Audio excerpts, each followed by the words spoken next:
વડોદરા શહેરના ફતેપુરા વિસ્તાર પાસે આવેલ મંગલેશ્વર જાપા વિસ્તારમાં આવેલ એક પ્રોવિઝન સ્ટોરમાં વહેલી સવારે આગ લાગવાનો બનાવ બન્યો હતો. આગને પગલે લાખો રૂપિયાનું નુકસાન થયાનું જાણવા મળ્યું છે. વડોદરા શહેરમાં ગરમીની શરૂઆતની સાથે જ આગ લાગવાનો સિલસિલો પણ યથાવત જોવા મળી રહ્યો છે. ત્યારે વહેલી સવારે એક પ્રોવિઝન સ્ટોરમાં આકસ્મિક આગ લાગી હતી. મળતી માહિતી અનુસાર શહેરના સંગમ ચાર રસ્તા નજીક સવાત ક્વાર્ટર્સમાં રહેતા અનિલ સોલંકી શહેરના ફતેપુરા વિસ્તારમાં આવેલ મંગલેશ્વર ઝાપા નજીક અને કુંભારવાડા પોલીસ સ્ટેશનથી સામાના અંદરે 20 વર્ષ ઉપરાંતથી દ્રષ્ટિ પ્રોવિઝન સ્ટોર નામની દુકાન ચલાવે છે.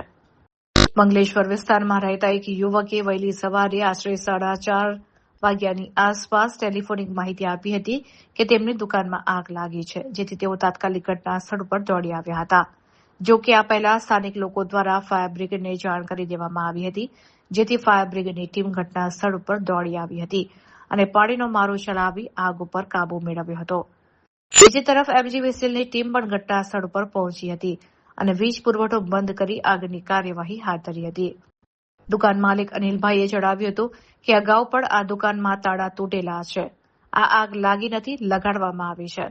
દુકાનદારે પ્રોવિઝન સ્ટોરમાં ચોકલેટ, બિસ્કિટ સહિતનો સામાન તેમજ કોર્પોરેશનમાં સફાઈ કામદારો જે ઝાડુનો ઉપયોગ કરે છે તેનો પણ મોટી માત્રામાં જથ્થો મૂકી રાખવામાં આવ્યો હતો. ત્યારે આ તમામ માલ સામાન બળીને ખાખ થઈ ગયો છે. આશરે 3 થી 3.5 લાખ રૂપિયાનું નુકસાન થયું છે.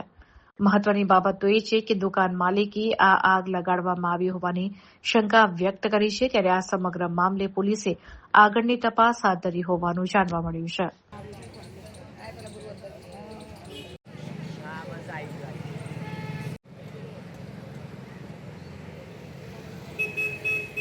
અમે લોકો સંગમ સવાત ક્વાર્ટર્સમાં રહીએ છીએ ને દુકાન અમારી મંગલેશ્વર જાપા નાકા પર આવેલી છે ને આયા ત્યારે તો ફોન આવ્યો અમારી પર, અમે આયા તો આગ લાગી ગયેલી હતી.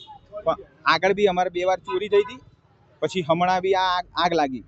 એટલે અમને તો થોડો શંકાનો દાયરો છે કે ભાઈ અમારી પર આ કોઈ વ્યક્તિ અમારી પર નજર રાખે છે ને અમને અહીંયાથી હટાવવાની વાત કરી રહ્યા છે. નુકસાન અમારું 3.5 થી 4 લાખ રૂપિયા થયું છે અને અમને પોલીસ પ્રશાસનના તરફથી બી અમને કહેવામાં આવ્યું છે કે તમારી તપાસ થશે, એટલે અમને ન્યાય મળવો જોઈએ. હા, કારણ તો અમારે એવું છે કે અમે આયા ત્યારે આગ લાગેલી જ હતી અને લાઇટ પણ ચાલુ હતી, લાઇટો બી ચાલુ હતી. પછી આયા પછી લાઇટનું કનેક્શન કાપી નાખેલું છે. એટલે અમને તો થોડો ડાઉટ છે જ, શંકા છે જ કે અમને અહીંયાથી દુકાન ખાલી કરીને અહીંયા સંગમ સવાત રહેવાનું ને અહીંયા દુકાન ખુલી છે એટલે અમને ખાલી કરાવવાનો એ લોકોનો પૂરેપૂરો ઈરાદો છે. એટલે અમને થોડી શંકા તો છે જ. અમે લોકો આજે 20-25 વર્ષથી દુકાન ચલાવીએ છીએ. હા, ફરિયાદ તો નોંધાવી પડશે. અમારા પ્રશાસન પર પૂરેપૂરો ભરોસો છે કે અમને ન્યાય મળશે.